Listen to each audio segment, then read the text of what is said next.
Hello guys, this is the next lecture on chemical science जिसमें हम आज कोई टॉपिक ग्रुप थ्योरी वगैरह का नहीं पढ़े। दैट वाज लैब एक्सपेरिमेंट कि लैब में हम जो प्रैक्टिकल्स करते हैं, ठीक है। तो उसी के ऊपर ये पहला मैं वीडियो बना रहा हूँ लैब एक्सपेरिमेंट के ऊपर कि अभी हाल ही में बेरूत एक जो कंट्री है वहां पर अमोनियम नाइट्रेट पढ़ा होगा आपने, न्यूज में देखा होगा, न्यूज़पेपर वगैरह में और न्यूज चैनल्स पे कि अमोनियम नाइट्रेट NH4NO3 का एक्सप्लोज हुआ था वहां पर।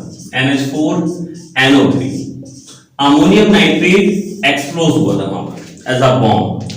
और ये जो एक्सप्लोज था लगभग 2750 टन, लगभग 2027 यानी कि 2750 टन अमोनियम नाइट्रेट का एक्सप्लोज, इतना सारा अमोनियम नाइट्रेट एक साथ फट गया था। और इसकी जो आवाज है वो जिस जगह पर ये एक्सप्लोज हुआ था उससे लगभग 200 किलोमीटर दूर तक इसकी आवाज सुनाई दी थी। 200 किलोमीटर, इतना दूर तक इसकी आवाज गई थी।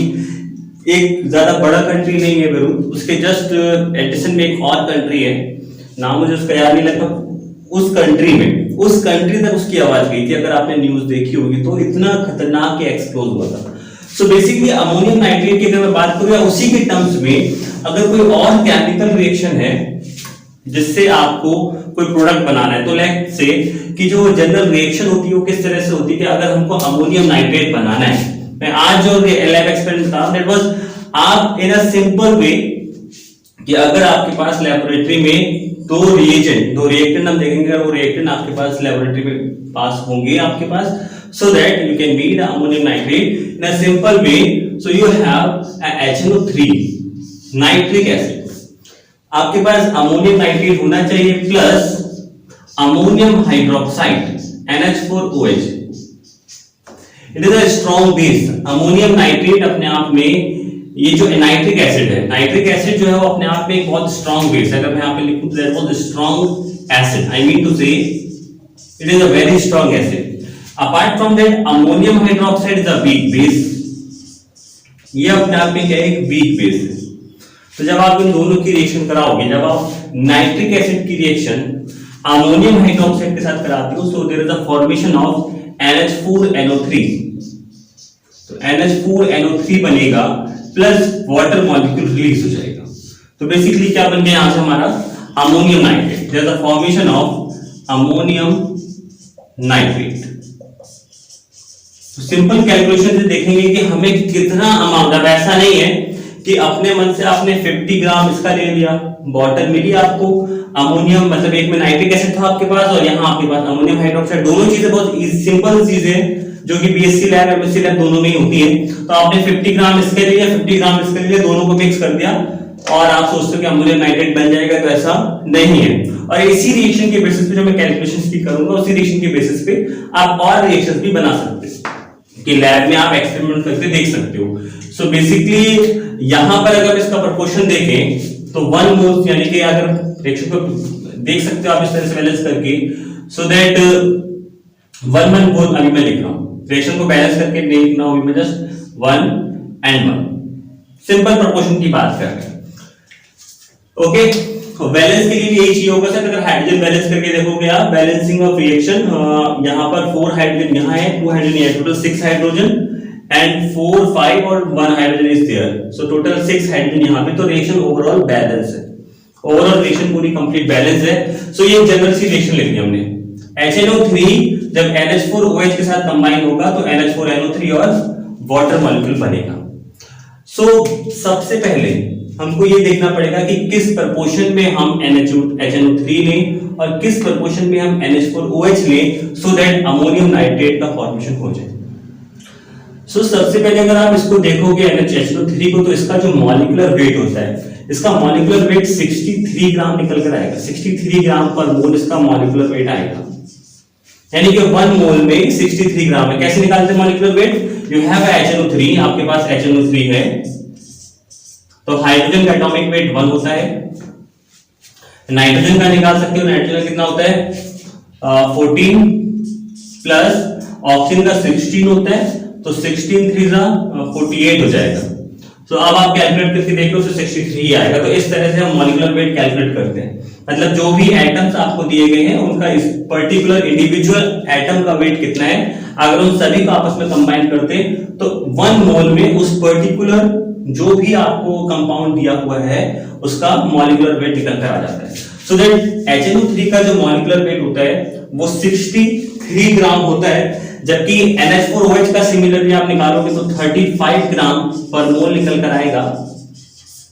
और अगर NH4NO3 यानी कि अमोनियम नाइट्रेट अगर कैलकुलेट करोगे सो दैट ये 80 ग्राम पर मोल निकल कर आएगा, ये 80 ग्राम पर मोल निकल कर आएगा।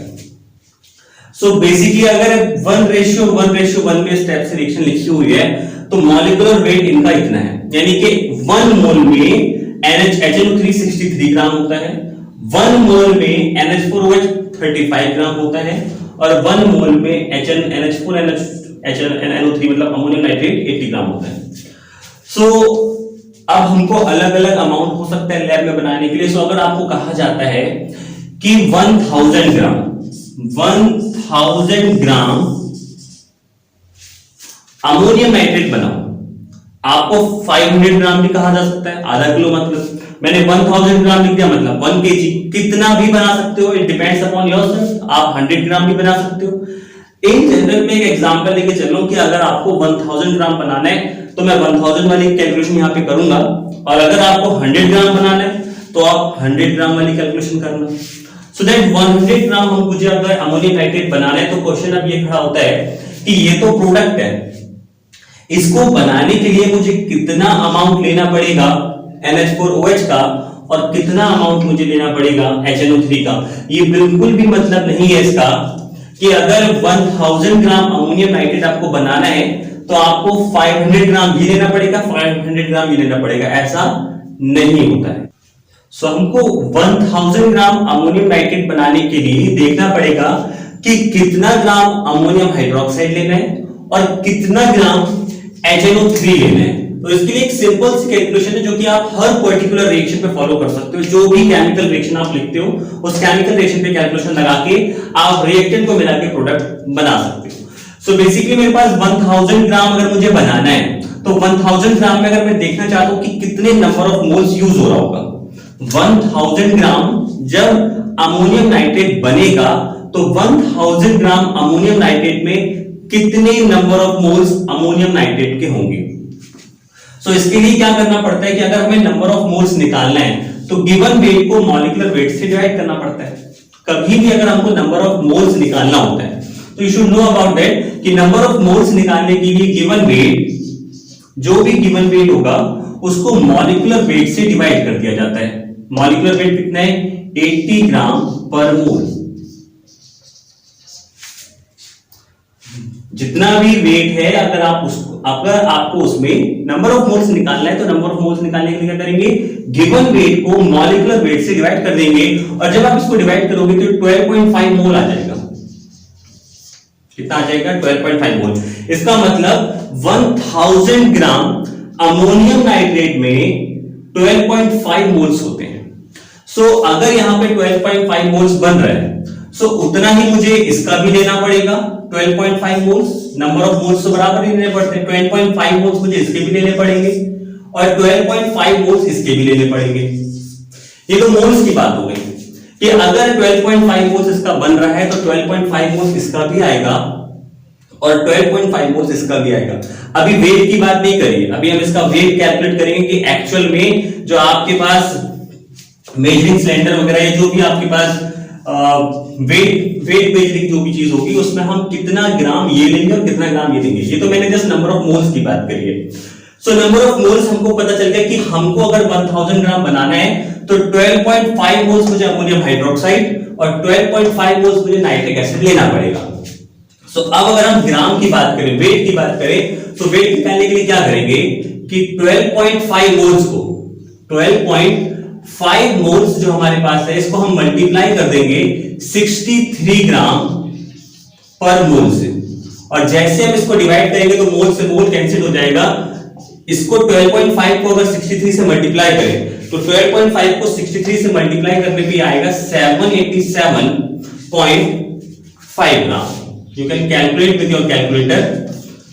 दैट मींस अगर मुझे 1000 ग्राम अमोनियम नाइट्रेट बनाना है जिसमें 12.5 मोल्स ये प्रेजेंट है, तो 12.5 मोल्स ये था, 12.5 मोल्स ये था, तो इसका टोटल वेट कितना हो गया? 12.5 को अगर इसके मॉलिक्यूलर वेट से मल्टीप्लाई कर दें तो 787.5 ग्राम प्रेजेंट होना चाहिए।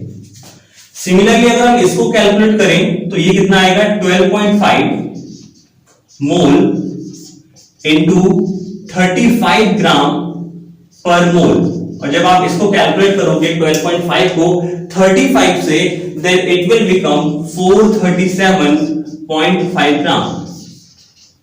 437.5 ग्राम ये निकल कर आने वाला है। ये तो इतना वेट हो गया। अब बेसिकली होता क्या है, जब लैब में एक्सपेरिमेंट किया जाता है तो अगर आप बीएससी के स्टूडेंट्स हो, या फिर अगर आप एमएससी के स्टूडेंट्स हो, या फिर अगर आप रिसर्च स्कॉलर यानी कि अगर आप पीएचडी के स्टूडेंट्स हो, सो जो एसिड आपको दिए जाते हैं उनका परसेंटेज अलग अलग होता है, उनका कंसंट्रेटेड परसेंटेज अलग अलग होता है। प्योर फॉर्म में अगर नाइट्रिक एसिड की बात करें तो 98% तक प्योर होता है, और 98% प्योर एसिड जनरली बीएससी वाले बच्चों को नहीं दिया जाता।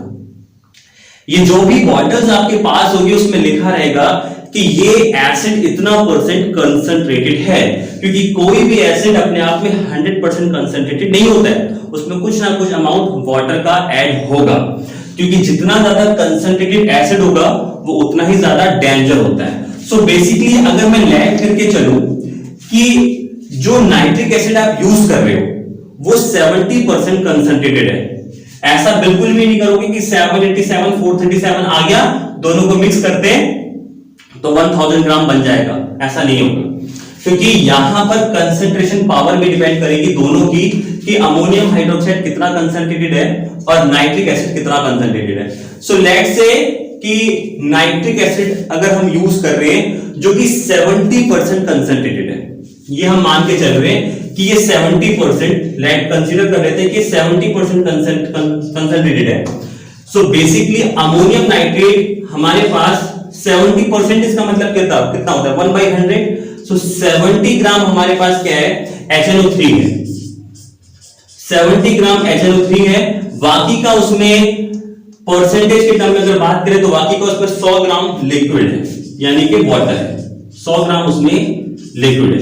70% का मतलब यही हुआ ना, 70-30। 70% का मतलब है कि 70 ग्राम उसमें HNO3 है, बाकी का जो परसेंटेज होगा, अगर हम ग्राम में बात कर रहे हैं लिक्विड में, तो बाकी का हमने लिख दिया कि उसमें 100 ग्राम नीचे क्या लिक्विड है। Percentage 70/100 it is equal to, ये जो अमाउंट है किसके इक्वल आने वाला है? 787.5 ग्राम के, क्योंकि जो हमने 12.5 मोल से निकाला है वो वेट इतना आया हुआ है। और जब आप इसको कैलकुलेट करोगे, इस टोटल वैल्यू को आप HNO3 का जो वेट हमको निकालना है, अगर इस HNO3 के वेट को आप कैलकुलेट करोगे इन ऑल ओवर, 70% हम कंसंट्रेटेड मान के अगर चल रहे हैं, तो HNO3 का अगर आप वेट कैलकुलेट करोगे, तो यहां से हम कैलकुलेशन अगर कर ले 787 मल्टीप्लाइड बाय 100, क्रॉस मल्टीप्लाई करूंगा तो 787 मल्टीप्लाइड बाय 100 डिवाइडेड बाय 70, और जब आप इसको सॉल्व करोगे पूरा तो ये निकल के आएगा 1125 ग्राम, 1125 ग्राम, यानी कि 1125 ग्राम। सिमिलरली जब आप यहां पर वर्क करोगे तो ये मान के चलते हैं कि NH4OH वैसे तो अपने आप में एक वीक एसिड होता है, ऑलरेडी वीक एसिड है, तो ये मान के चलते हैं कि इसका जो कंसंट्रेशन पावर है वो 25% है, क्योंकि वीक एसिड है तो ऑब्वियस बात है कंसंट्रेशन पावर बहुत कम होने वाला है, तो ये हम मान के चल रहे हैं कि 25% कंसंट्रेटेड है। So that 25 gram of NH4OH is divided by 100 gram of liquid, it is equal to 437.5 ग्राम। और जब आप इसको कैलकुलेट करेंगे तो NH4OH का जो वेट टोटल निकल कर आएगा, NH4OH जो निकल कर आएगा that was 1750 ग्राम। सो अगर हमको 1000 ग्राम, if you want to make 1000 gram ammonium nitrate, तो उसके लिए हमको लैब में अगर 25% आपका कंसंट्रेटेड NH4OH है और 70% कंसंट्रेटेड आपका अमोनियम नाइट्रिक एसिड है तो आपको इतना नाइट्रिक एसिड लेना पड़ेगा और इतना आपको अमोनियम हाइड्रोक्साइड लेना पड़ेगा, तब आपका क्या बनेगा, अमोनियम नाइट्रेट बनेगा। सो लैब में आपको बनाते टाइम इंपॉर्टेंट चीज ध्यान देनी पड़ेगी कि जो नाइट्रिक एसिड और जो अमोनियम हाइड्रोक्साइड आप यूज कर रहे हो वो कितना कंसंट्रेटेड है। सो इस पर्टिकुलर रेशियो से आप लैब में बहुत इजीली कोई भी रिएक्टेंट को मिक्स करके प्रोडक्ट बना सकते हो, बस आपको देखना पड़ेगा कि उसकी कंसंट्रेशन पावर कितनी है। सो आई होप ये एक्सपेरिमेंट आपको समझ में आया होगा, आप लोग ट्राई करके देखोगे कि लैब में, बट प्रिकॉशन के साथ, क्योंकि नाइट्रिक एसिड अपने आप में बहुत ही डेंजर एसिड होता है। सो आई होप इस तरह से आप लैब में एक्सपेरिमेंट करके प्रोडक्ट बना सकते हो in case of ammonium nitrate, और कोई भी और पर्टिकुलर रिएक्शन लगा के आप इस तरह से सिंपल कैलकुलेशन से वो चीज बना पाओगे। आई होप आपको ये समझ में आया होगा। ऐसी और लैब एक्सपेरिमेंट की सेकंड वीडियोस हम बाद में देखेंगे फॉर योर नॉलेज बूस्टर। तो आज के लिए समाप्त करते हैं। Thank you for watching.